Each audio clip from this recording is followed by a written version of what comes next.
Hello everybody. So in this video I'm going to talk to you a little bit about the secondary immune response.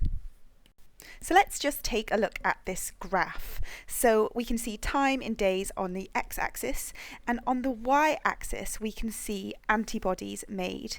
And let's just have a look at the scales. We've got antibodies made, and then we've got a logarithmic scale. Okay, so it's not 1 antibody, 10 antibodies, 100 antibodies. This is a log scale.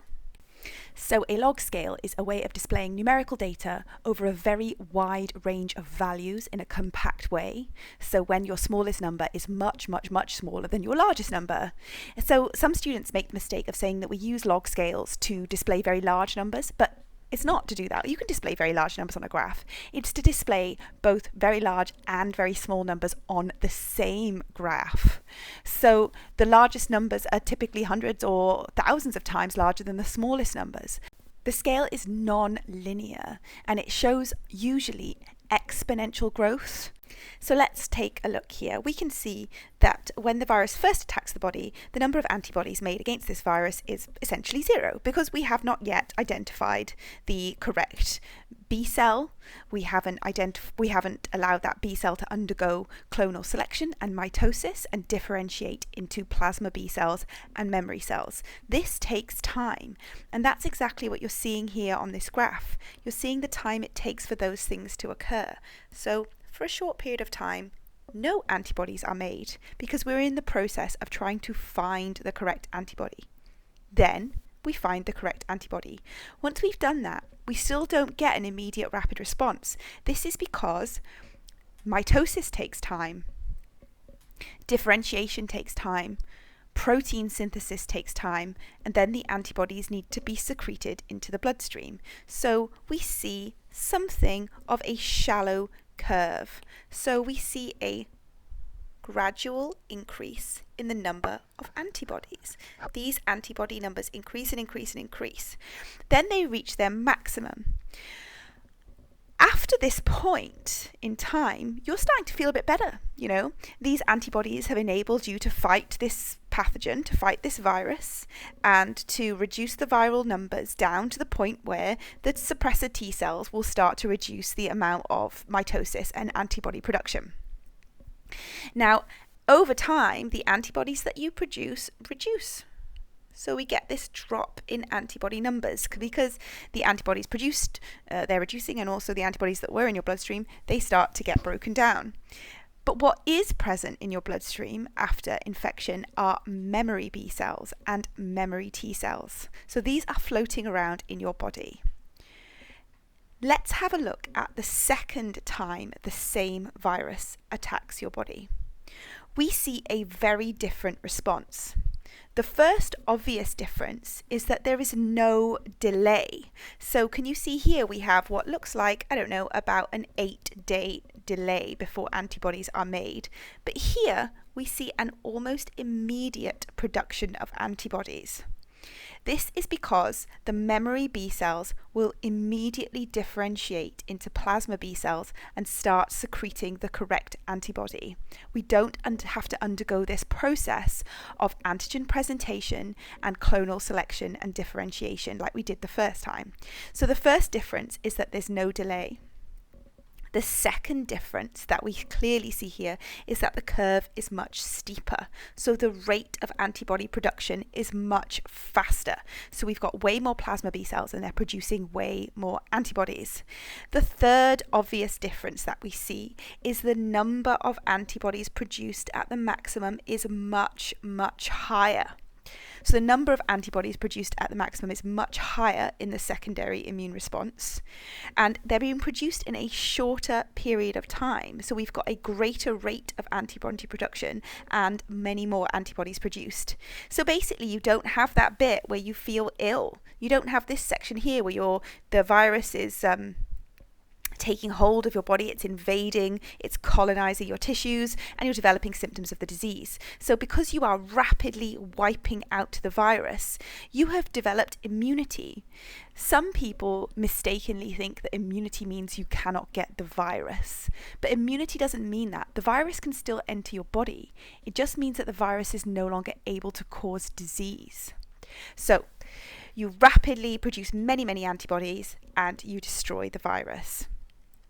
And then we see the final difference. Let's look at what happened after the first viral infection. We drop quite rapidly back to very low numbers of antibodies being produced, whereas after the secondary immune response, we remain high. We're producing lots of antibodies for a long time afterwards, because your body is basically on high alert. It's thinking to itself, well, I could get sick at any time. This virus could come back. It's clearly out there in the environment trying to kill me. So we keep high levels of antibodies being produced in our body for a long time afterwards. So we've got our primary immune response and we've got our secondary immune response.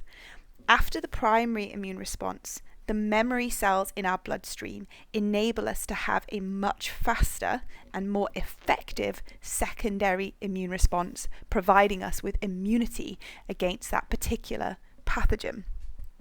This is how vaccines work. When you have a vaccine, what that vaccine essentially does is it enables you to have the primary immune response and produce the memory cells without actually getting sick from the pathogen, without actually being at risk. And so when you are actually exposed to the pathogen for the first time, instead of having the primary immune response, you have the secondary immune response. So it's really important that we understand that the primary and secondary immune response refer to a particular antigen, so a particular pathogen with particular antigens on its surface.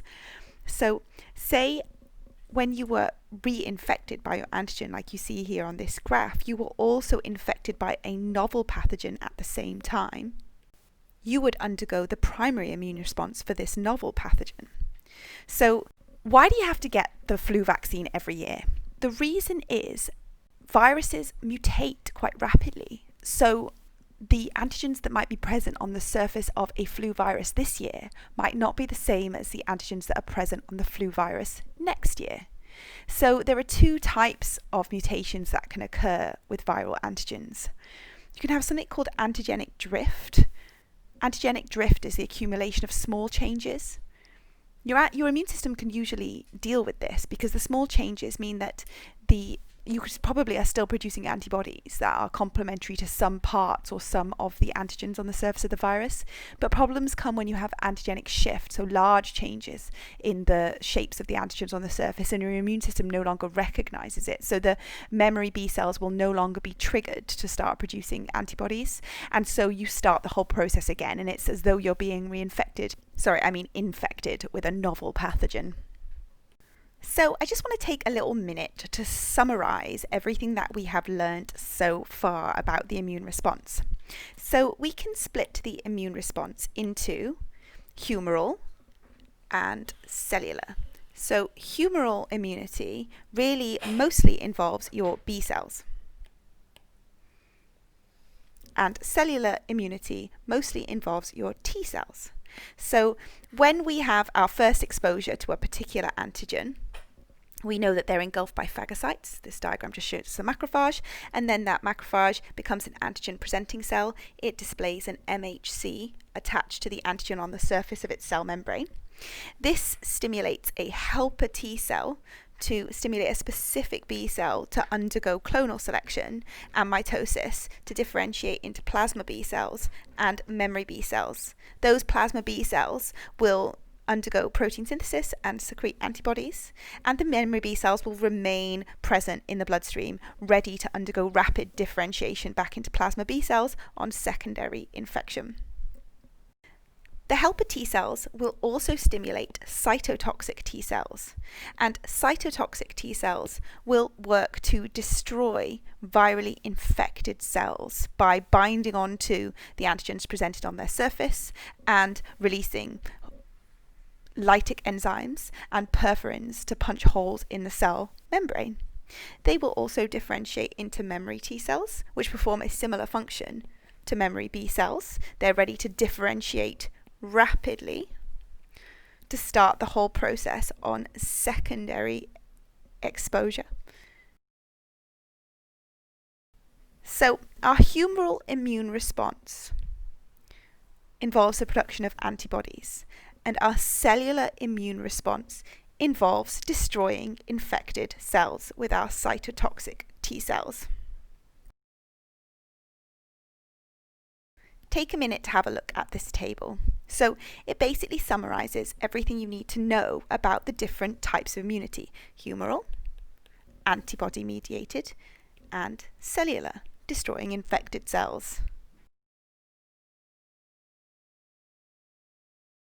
I know it says killer T cells here, but we know it's cytotoxic.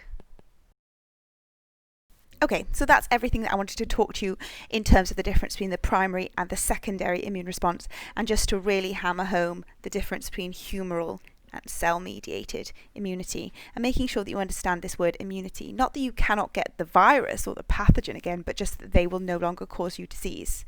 So well done on listening to that for today, and I'll speak to you soon.